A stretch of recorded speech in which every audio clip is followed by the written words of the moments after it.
I'm thrilled to be here, and I want to thank Mariano and Media Party for including me in this incredible program to talk about why news matters more than ever and everywhere.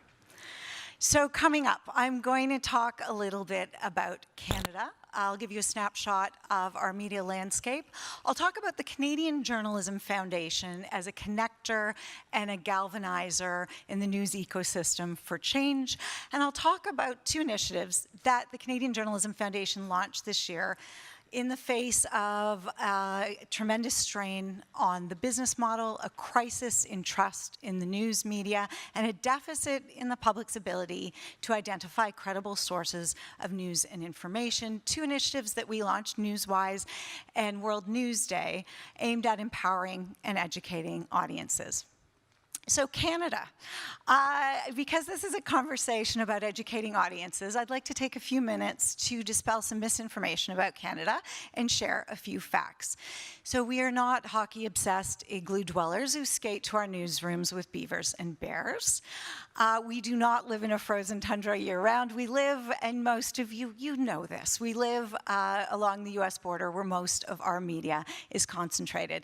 Our winters are no joke, but I left a blistering hot summer to come here.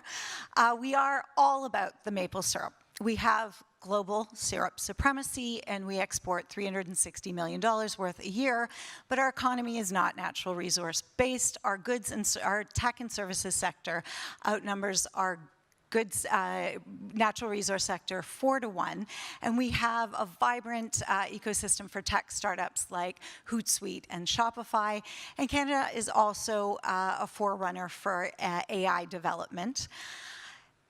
We gave the world Justin Bieber. We gave you the Biebs, and you're welcome.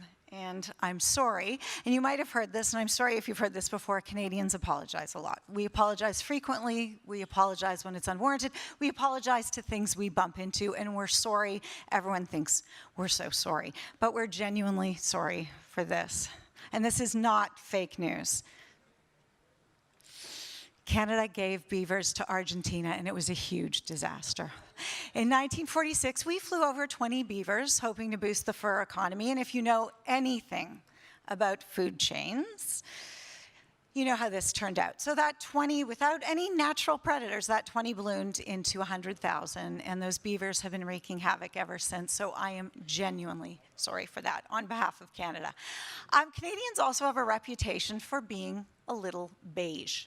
You can see, we're polite, we're humble, and this has garnered us perhaps an international reputation for being a little boring, but that seems to be changing, and that's thanks to our other Justin that we gave the world.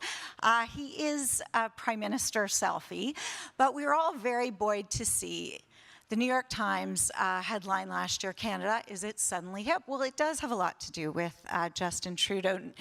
He is tech savvy, he's media savvy, he connects with the younger generation, but he's also helped through his diplomacy, his intellect, and charm to elevate Canada on the international stage as a leader in immigration, multiculturalism, gender parity at our highest levels of government, and a country committed to climate change. So here's the bad news. That's the end of the fun part of my presentation, and we're going to move on to the Canadian landscape. We are home to world-class journalism in Canada. Our outlets compete on the international stage and often garner awards and attention globally. And in fact, the Globe and Mail beat out heavyweights like the New York Times and the continually innovative La Nation last year for 2 major online news awards.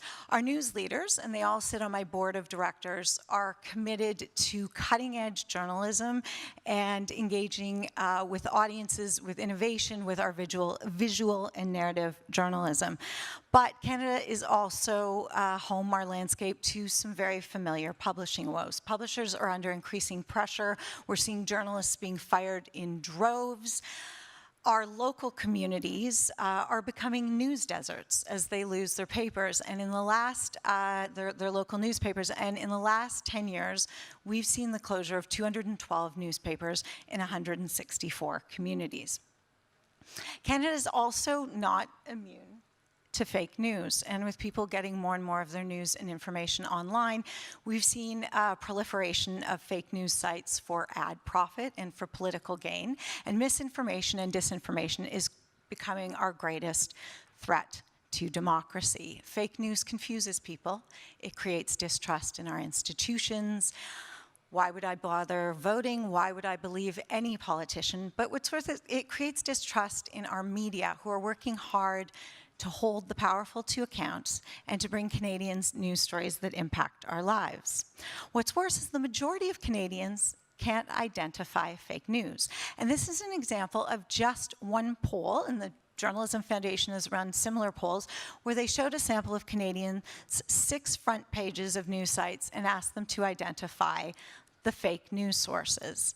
67% of Canadians #failed. They could not identify the fake news sites and got 0 to 3 answers correct out of 6. 37% passed the test. So in this very complicated, noisy, unprecedented time in information complexity and pollution, news literacy is becoming increasingly important. And that's where the Canadian Journalism Foundation comes in. The foundation's been around for almost 27 years. I've been with the foundation for 10 of those years. We are a vital participant in providing programs and initiatives that contribute to better journalism. We run a suite of annual awards every year and fellowships that culminate at an annual gala, where we get to have a little fun and celebrate the excellence in journalism over the year. But we also, because we're a small country, we try to look at journalists and journalism that has made an impact on the international stage. This year we had the pleasure of celebrating Ronan Farrow, Jodi Kantor, and Megan Twohey from the New Yorker and the New York Times for their blockbuster bombshell reporting on Harvey Weinstein that served to catalyze the global Me Too movement. We also host a public speaker series across the country where we bring media thought leaders to our stage to talk about the ongoing challenges facing the media. And this facilitates a dialogue among journalists, editors, news leaders, the tech community, Canadian citizens, and students about the role of media in our society. We've had Andrew's colleague Glenn Greenwald, folks like Jake Tapper. I'm thrilled to welcome Jeff Jarvis this fall as well. And these events can be magical. They bring together news leaders and all of these stakeholders in the ecosystem around solutions and challenges in the industry. So the foundation was uniquely positioned to approach our stakeholders, and we don't have members, we have stakeholders, to look at the challenges I identify, the business model that's being pummeled, the crisis in trust, and this lack of news literacy, to come up with a collaborative solution. So we approached our journalists and our news leaders, and they're on our board. I have all of them, and if any of you know how, I'm sure you can attest that it's a very competitive industry, but if you can galvanize people around a shared interest, around collaboration, again, magic happens. So we approached our news leaders to tackle these challenges. We went out to the tech communities, tech giants like Google, to support news literacy. They recognize that education is so important in this space, and they're willing to be part of the solution, to fund some of these initiatives. And we went out to civic engagement organizations who understand the role quality journalism plays in our democracy. And together, we launched in Canada the first news literacy program for school-aged Canadians, aged 9 to 19, to teach them the tools and skills they need to find and filter accurate sources of information online.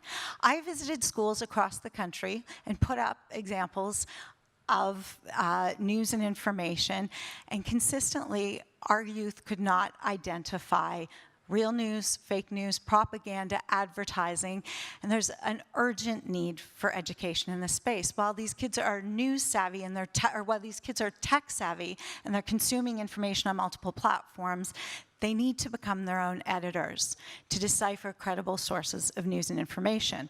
Google funded this initiative, google.org, to the tune of $500,000.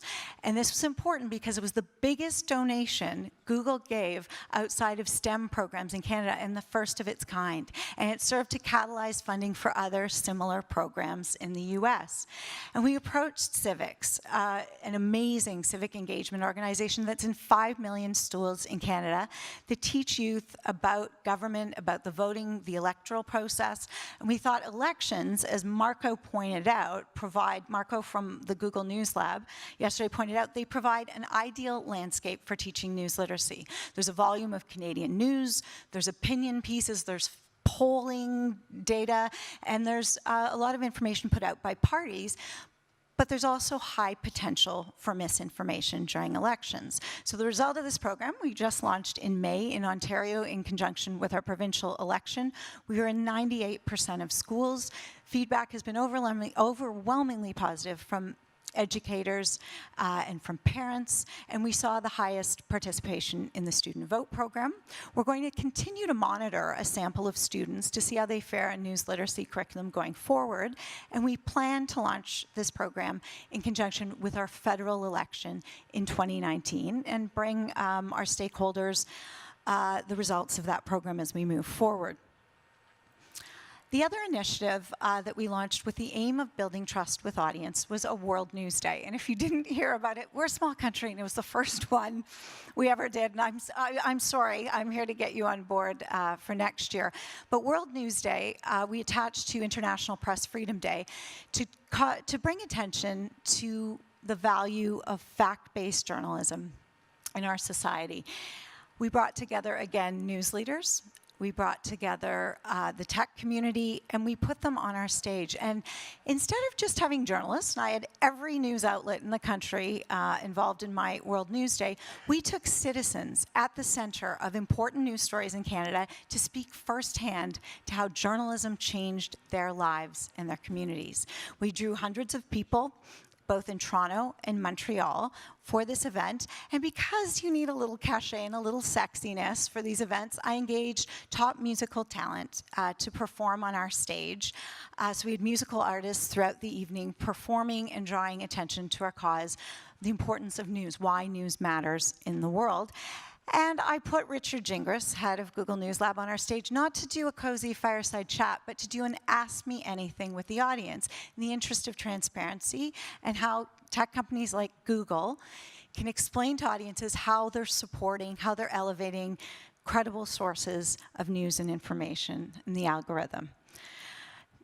We also had the support of WAN-IFRA, an organization that draws from the world editors and publishers. They have a network of 18,000 print publications and 15,000 online publications, and they tweeted and they held events, and they participated as well with their network in our World News Day event. We have some of our initial impressions and statistics. So I'm here today with a shameless pitch to get everyone here involved with our World News Day. It does not cost anything. Every voice matters. We can all be part of this, and these are just 4 ways that you can help support World News Day. You can tweet around the hashtag, News Matters, World News Day. You can run an ad, drawing attention to the importance of news. You can run a story, solicit a piece from an individual who was impacted in a positive way, their community, by journalism in their country, or you can devote an editorial to the value of fact-based journalism in our society. If you'd like to learn more, I'd invite you to get in touch with me. Easy to find on the Canadian Journalism Foundation sites and social media. We hope you'll join us for World News Day 2019 because news matters.